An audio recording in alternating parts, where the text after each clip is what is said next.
और बड़ी खबर आपको जयपुर से बताते चले, जहां जयपुर में रेजिडेंट डॉक्टर्स की हड़ताल पिछले 10 दिनों से जारी है, जिससे मरीजों और उनके परिजनों को भारी परेशानियों का सामना करना पड़ रहा है। बताते चले कि आज भी RUHS के रेजिडेंट ने इलेक्टिव सर्विस बहिष्कार करने का ऐलान किया है, जबकि रेजिडेंट डॉक्टर ने कल से संपूर्ण कार्य बहिष्कार की चेतावनी दे दी है। तो बड़ी खबर आपको बता रहे हैं, इलेक्टिव सर्विस बहिष्कार करने का ऐलान कर दिया है। रेजिडेंट डॉक्टर्स ने कल से ही संपूर्ण कार्य बहिष्कार की चेतावनी दी है।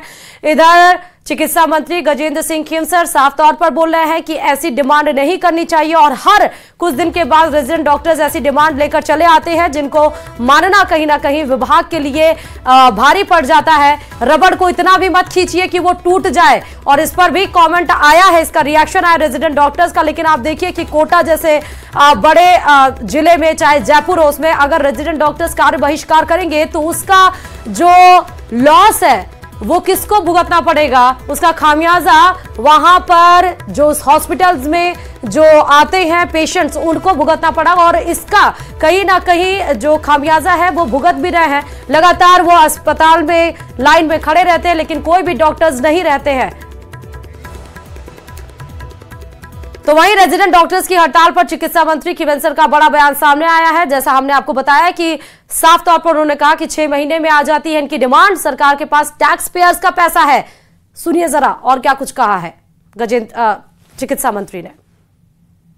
रेजिडेंट डॉक्टर्स को सोचना चाहिए कि ऐसे अगर ये बार बार धक्का देते रहे तो फिर क्या है कि रस्सी टूट जाएगी। हम उदार दिल से सोचेंगे, हम फेयरली सोचेंगे, पर ये रस्सी न तोड़े, क्योंकि क्या है कि अगर बहुत ज्यादा ये बढ़ गया तो फिर हमें दूसरे रास्ते, दूसरे रूट्स ढूंढने पड़ेंगे, और वो क्या होगा कि उनके लिए भी अच्छे नहीं होंगे और हमारे लिए भी अच्छे नहीं होंगे। अब आप देखिए 6 महीने में कितनी बारी मांगे कर ली हैं। अब सरकार जो है ये पैसा तो टैक्स 7 विभागों के अनेक प्रकरणों पर आज विचार हुआ, और मैं आपको बताऊं कि मुख्य रूप से जो प्रकरण आ रहे हैं, भूमि आवंटन के आ रहे हैं, उद्योग प्रयोजनार्थ भी है, सामाजिक प्रयोजनार्थ भी है, और किसी प्रयोजनार्थ भी है। हमने बहुत परिश्रम किया है, बहुत हमारी मीटिंग्स हुई हैं। अब स्लोली हम लास्ट इश्यूज पे आ रहे हैं, और अनियमितता तो बहुत हुई हैं, और अब ये हमारी लास्ट 1-2 मीटिंग खत्म करने के बाद फिर हमें टाइम खर्च करना पड़ेगा कि जो अनियमितताएं हैं उनके ऊपर फोकस करेंगे। और प्रदेश के सबसे बड़े अस्पताल में रेजिडेंट डॉक्टर्स की हड़ताल के चलते मरीजों के चैम्बर खाली पड़े हैं।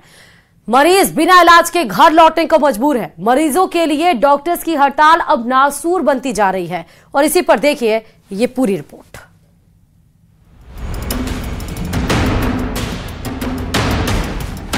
रेजिडेंट डॉक्टर्स की हड़ताल।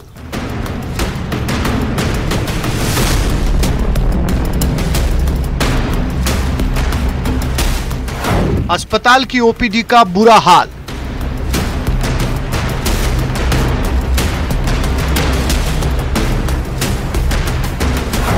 डॉक्टर्स के चैम्बर हैं खाली।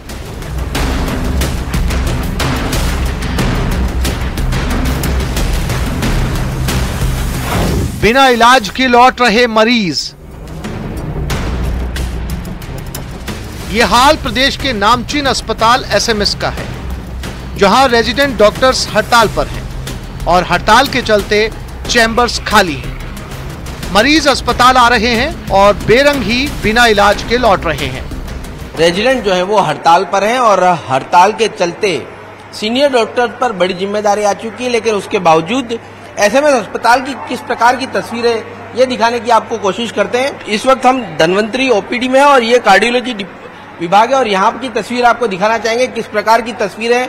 यहाँ पर जो है वो ज्यादातर डॉक्टर जो है वो अपनी सीट पर जो है वो गायब हैं। SMS अस्पताल में सुबह 9 बजे OPD शुरू हो जाती है और 3 बजे तक OPD रहती है। अस्पताल के कुछ एक विभाग में तो सीनियर डॉक्टर्स ने जिम्मेवारी संभाली हुई है, लेकिन ज्यादातर विभागों की OPD के चैम्बर खाली है। क्या परेशानी हो रही है? परेशानी हो रही है, इतने बहुत काफी देर से आए हुए हैं, कुछ पता नहीं है कुछ कर रहे हैं। किस डॉक्टर को दिखाना है आप? डॉक्टर को मांडिया साहब को दिखाया था, पर खांसी बलगम ये हो रहा है, को ध्यान ही नहीं करते अस्पताल में। नहीं, अभी कहीं गए होंगे, कोई राउंड के लिए गए होंगे। 1.5 घंटे पहले भी मैं आया था, तब भी चैम्बर खाली था, सिर्फ केसवानी जी और उसके अलावा कोई डॉक्टर। कोई राउंड के लिए चले गए होंगे और क्या। अच्छा, फिर मरीज भी राउंड पे नहीं, देखो नहीं, मरीज तो क्या राउंड तो होता ही है, देखो इनका भी होता ही है राउंड तो।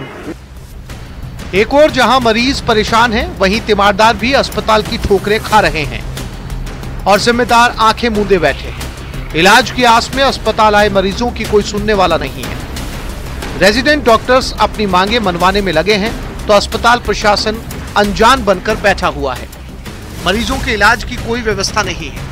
ये खाली पड़े चैम्बर अस्पताल की बदहाली को दर्शा रहे हैं। अभी किसकी ओपीडी आज? केसवानी सर की यूनिट है। तो कहाँ है केसवानी साहब? केसवानी सर अभी गए हैं सब राउंड के। कहाँ पर? राउंड के। कितनी देर पहले गए? करीबन 1 घंटे पहले गए। तो अगर केसवानी जी नहीं है तो उसके बाद कौन देखेगा मरीजों को? नहीं, मरीजों को तो बाकी और यूनिट के जो चिकित्सक हैं वो देखते हैं। रेजिडेंट डॉक्टर्स की हड़ताल के बीच आपका ये जानना भी जरूरी है कि आखिर ये हड़ताल क्यों की जा रही है। दरअसल एसएमएस अस्पताल के डॉक्टर्स चाहते हैं कि राज्य सरकार ने रेजिडेंट डॉक्टर्स की बेहतरी के लिए जो समझौते किए थे उन्हें लागू किया जाए। डॉक्टर्स का कहना है कि सरकार ने उनकी मांगों पर गौर नहीं किया। इतना ही नहीं, सरकार को 2 बार रेजिडेंट डॉक्टर्स की तरफ से अल्टीमेटम भी दिया गया। इसके बाद डॉक्टर्स 8 अक्टूबर से एक बार फिर हड़ताल पर चले गए। डॉक्टर्स की मांगों पर गौर करें तो ये चाहते हैं सभी मेडिकल कॉलेज में सुरक्षा व्यवस्था पुख्ता की जाए, समय पर भत्ते में इजाफा किया जाए, साथ ही इंक्रीमेंट भी हो, बॉन्ड पॉलिसी में बदलाव किया जाए, सभी रेजिडेंट डॉक्टर्स को HRA दिया जाए, शेष मेडिकल ऑफिसर पदों की भर्ती निकाली जाए, कॉलेजों में जिन डिपार्टमेंट में पीजी होती है उन सभी में JS, SS पद बनाए जाएं, अकादमिक और गैर अकादमिक SR की तनख्वाह की कमियां दूर की जाएं। अस्पताल के रेजिडेंट्स डॉक्टर्स का साफ कहना है कि जब तक उनकी मांगे पूरी नहीं होगी हड़ताल जारी रहेगी। ऐसे में भले ही फिलहाल इमरजेंसी सेवाओं पर इसका असर न पड़ रहा हो, लेकिन डॉक्टर्स के बयानों और तेवरों से साफ है कि आने वाले दिनों में हालात और भी खराब हो सकते हैं। हमेशा का जो जवाब दिया जाता है कि डॉक्टर साहब जो है वो राउंड पर गए हुए हैं, इस कारण से जो है वो यहाँ पर मौजूद नहीं है। कैमरा पर्सन दिलीप चेची के साथ सौरभ गृहस्थी, न्यूज़ 18 राजस्थान, जयपुर।